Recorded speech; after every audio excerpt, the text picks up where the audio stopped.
I'm Draco Self-Important, and I think you should listen to me. I also think you should like and subscribe. And I'm really genuinely would like some comments on this one. I would love to have a conversation because I think that this is a topic that, like, if we had a conversation, could really generate some shit. Um, yeah. This is my third video recording today, but I feel like I'm on a roll. And quite frankly, like, I am taking advantage of a rare burst of energy and motivation. So let's roll with it, kids, shall we? So, if I look extra sleepy, I am. It's like 1:20 a.m., but that's all right because I don't have anything to do too early tomorrow. At any rate, yeah. So, um, one of the comments I got recently reminded me of a thing that has been like an issue with me in the trans discourse, if you will, forever, which is the increase in rates of FtM, so female to male, versus MTF, male to female, transgender, and or transsexual people. I am both, just in case anyone's keeping track. Yes, there is a difference.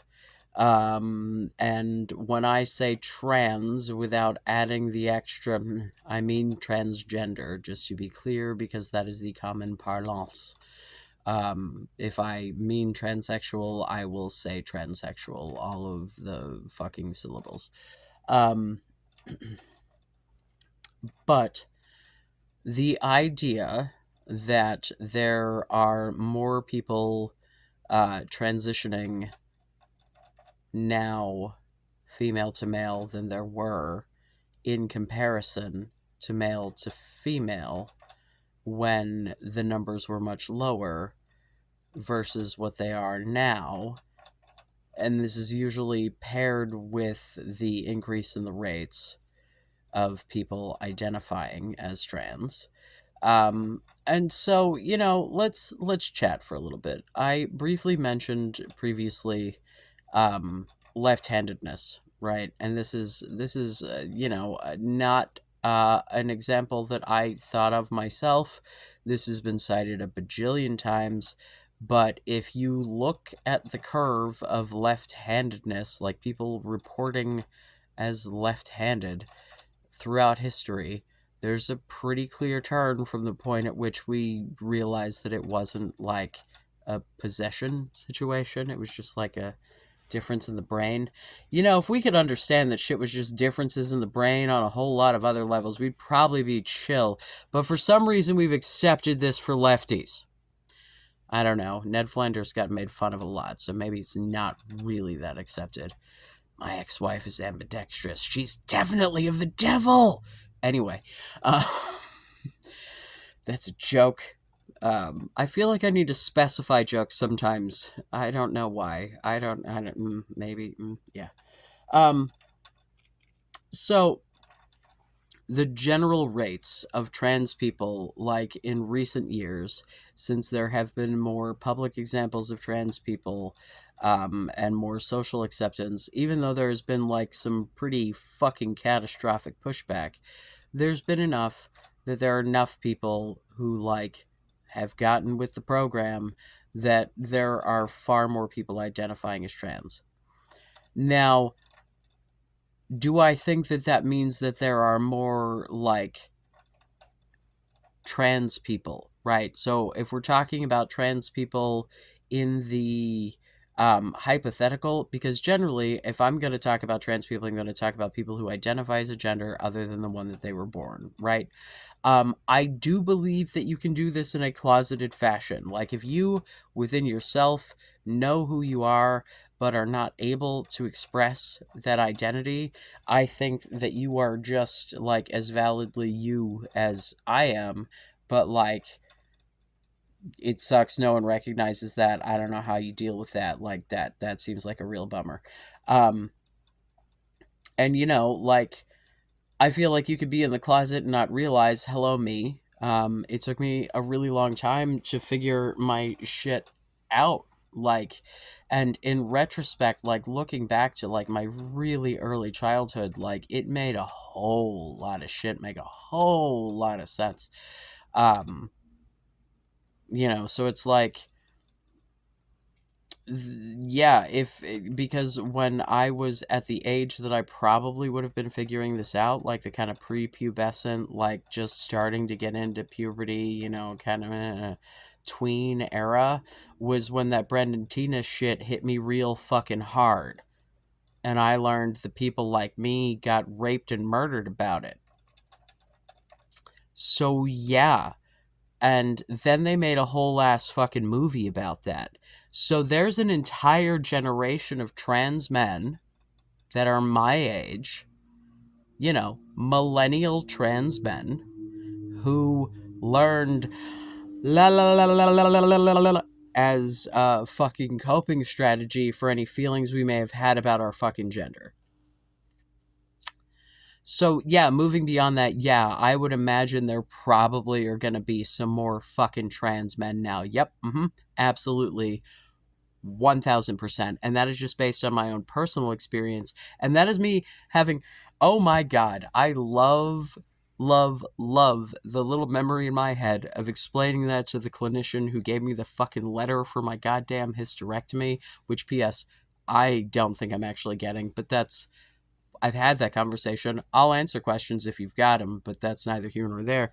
But like when she was, asking me like all of the things to like make sure that I wasn't making a rash decision, right? So like she's asking me this whole litany of questions, and she was like, when did you come out? And I told her, and she looked at me because like that's pretty fucking recent, and I'm like, yeah, so I watched this Brendan Tina documentary when I was still in like elementary school. Not the movie Boys Don't Cry. No, this HBO documentary that existed before the movie that was like extra graphic with like crime scene photos, and she was like, "Oh, okay. Uh-huh.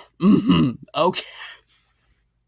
So like I was born in 82. When did the movie Boys Don't Cry come out? Like, and I am an older person. Like, yeah. And then imagine all the people who were teenagers when that shit came out. Imagine all the people who saw it, like, when it came out on, like, syndication. Because, like, we still had cable and shit for, like, a long time. So that fucking movie, Hilary Swank did that weird shit where she kissed her brother at that awards ceremony. Like, it was a popular movie. Lots of people saw this movie where this woman played this trans dude. To be fair, she did a decent job.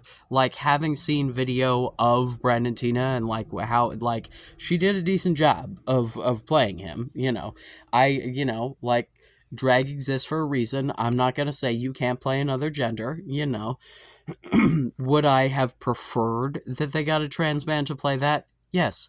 However, would I, as a trans man, have been willing to do that? No, I'd have had a fucking panic attack and stabbed myself in the eye in the dressing room. So it's probably better that they didn't have a trans dude do that.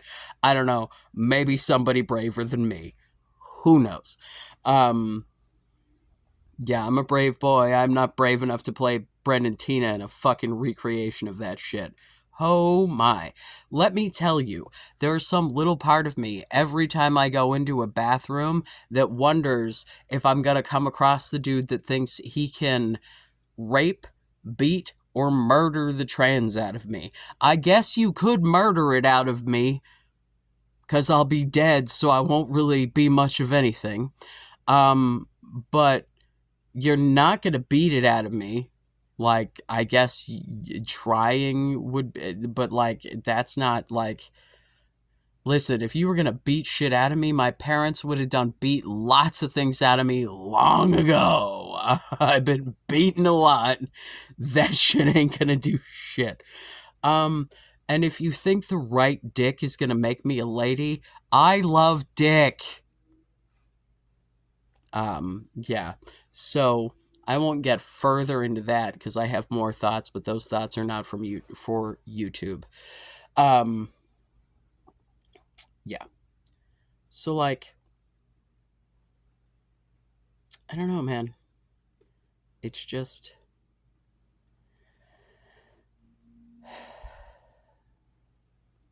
yeah. So, that in and of itself, right? So, like the cultural thing recently. The other thing is, let's consider historically the way that it was socially acceptable to present as a man versus present as a woman. And although, your identification and how people see you is definitely important, also how you present yourself and feeling comfortable within yourself is important. For example, I know that most of the time I go out in the world and get gendered incorrectly, and it doesn't really bother me that much anymore because I go out in the world looking the way that I want to look, feeling the way that I want to feel. I'm happy with the presentation that I'm providing, and if other people don't like it, eat a bag of dicks. And so, like, for decades, it's been perfectly socially acceptable as a woman to cut your hair crazy fucking short. Like, probably for a century. Like, think of all the fucking short fucking flapper haircuts you see in movies and shit, And, like, short ladies' haircuts in one form or another have been, like, so, like, you have short hair, you've been able to wear like pants and suits and jeans and all of what are like men's clothes for how long. Like, there's all of these things that you can do to present yourself in a way that makes you feel comfortable in public without necessarily having to go through the steps of transition. Right. Not to say that, like it's not required or that you should just change your gender presentation, obviously, as a trans dude, like, but like as far as being able to more comfortably live in the closet to the point that you don't feel a need to go seek out medical care about it, yeah, it's probably easier to be a trans man. It's probably why it took me so fucking long to figure out I was a trans man, especially as a gay trans man, because when you're fucking dudes, like like yeah, um like, just looking at my own personal patterns, like watching me get all femmy and like uh fucking Venus flytrap to catch a dude, and then as soon as I had a committed relationship, chopping off all of my hair and cargo shorts and fucking, I didn't realize what I was doing at the time, but in retrospect it is fucking hilarious. um but like if you are, MTF, as it were, if you are a trans woman, yeah, like you can't just like wear a dress to work because you feel like it. Like, you can't like slip that shit in occasionally. Like, if you want to feel comfortable, you really have to go out of your fucking way to do that. And so, like, there are more people who are going to be like, I can't fucking hide this shit anyway. You know what I mean? Because they can't integrate it into their daily lives without, like, telling everybody about it. So, like, there's just a logical reason why, like, these numbers would have changed just based on knowing any fucking thing about trans people at all.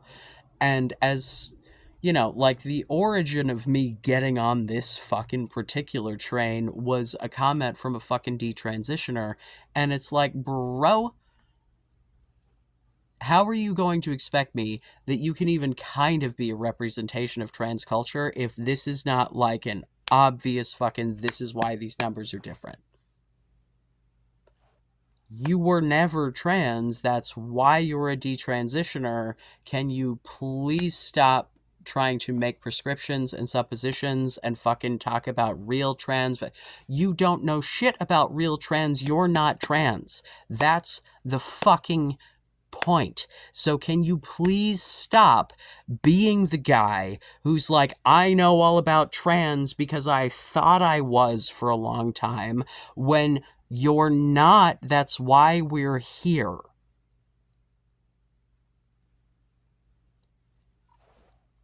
I do not think it is acceptable for you to start declaring who is and isn't trans based on yourself. Were you faking it? Why do you get to decide who is and isn't trans? Just like, why does Marcus get to decide this? Who the fuck made you the arbiter of other people's fucking identities? It's bullshit, and it's hypocrisy, and I fucking hate it. And I don't like, yeah, like, it's just, I'm not going to be the person that says that no one ever transitions that, like, shouldn't have, or that, like, because, I've talked about it, like, I think we're failing detransitioners. I think that we should be more open about the effects of hormones. I think that we should be having more in-depth conversations, but, an in-depth conversation is not the same as the gatekeeping that we need for children, like adults.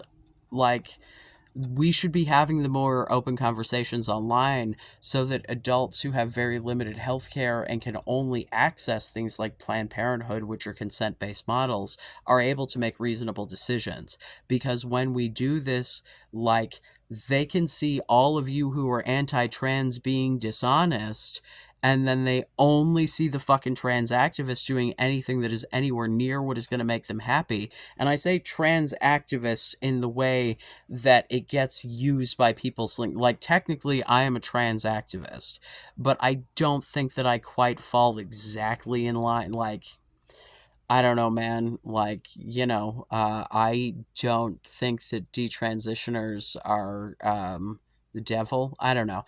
To be fair, like, fucking Jamie Raines, Jamie Dodger, dude's literally got a PhD, and his PhD thesis was on, like, trans shit. Like, I'm not going to try to explain to you the dude's PhD thesis because I do not have a PhD, and the internet is available, and the man wrote a book, not sponsored, go buy it. But he also is very open about, like, the fact that we need to support detransitioners, and detransitioners need to tell their story. He sticks to that 1% number real fucking hard.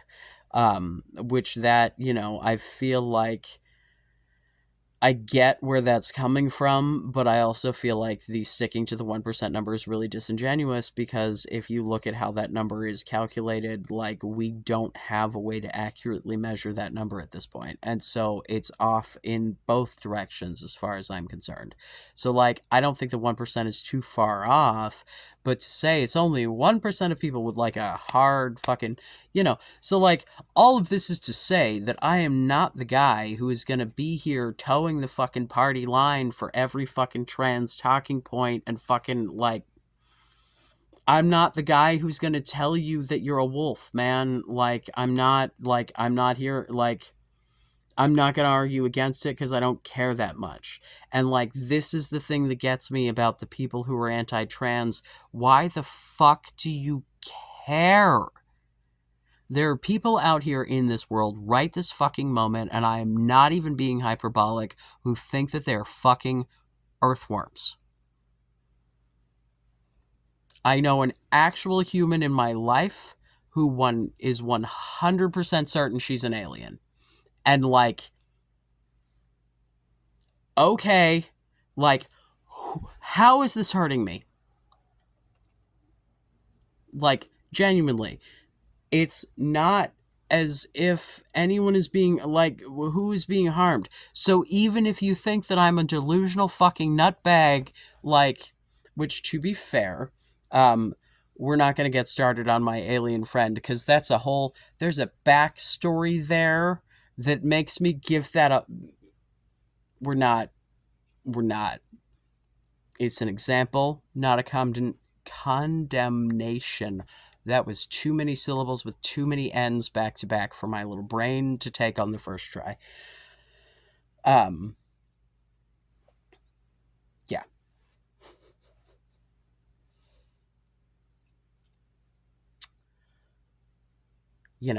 Like, you've heard my spiritual rant, or you haven't, and you should, about my being a white guy who took mushrooms and now it's everyone's problem. Yeah, like, that shit, right? Like,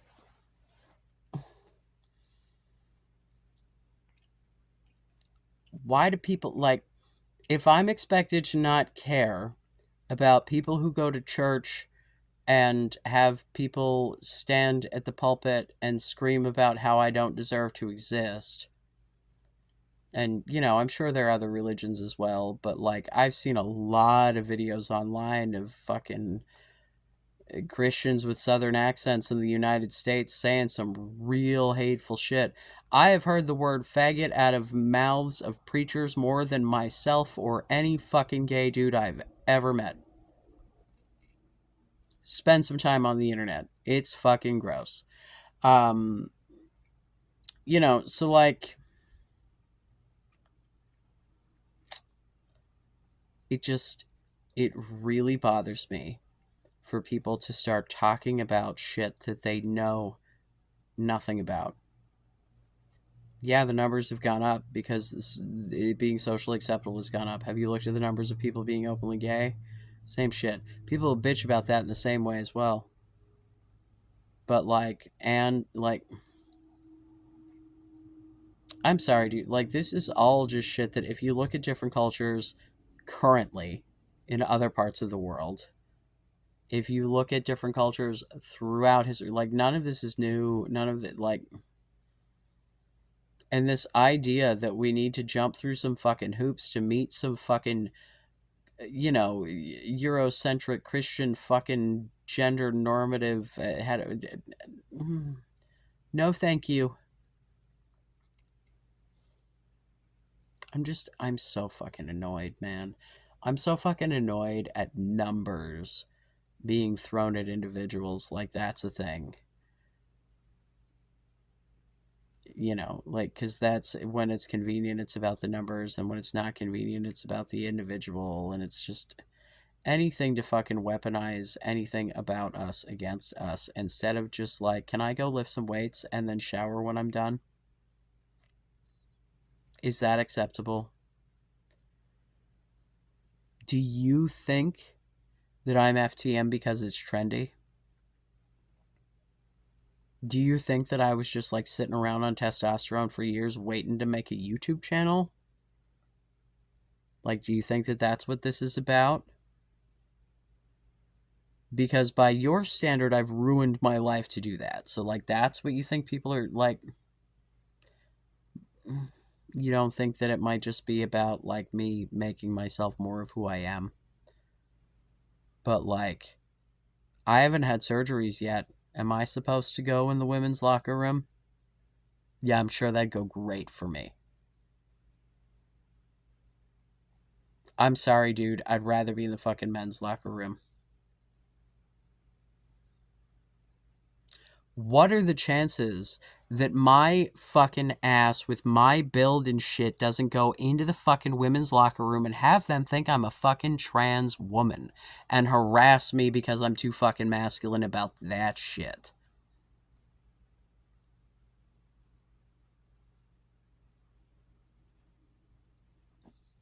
There is no winning here for you people, which is why I don't give a shit. We have the right to fucking exist.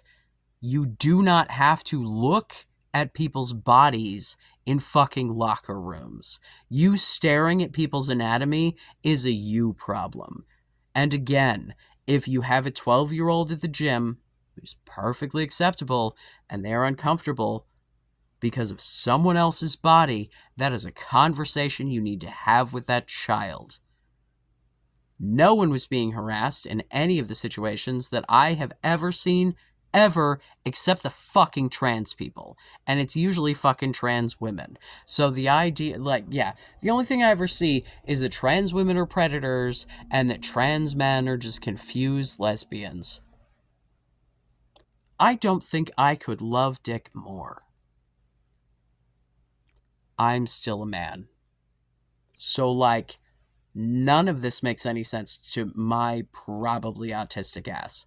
There is no logic here. So if someone would like to explain it to me with some actual science that actually makes sense, I would love to fucking hear it.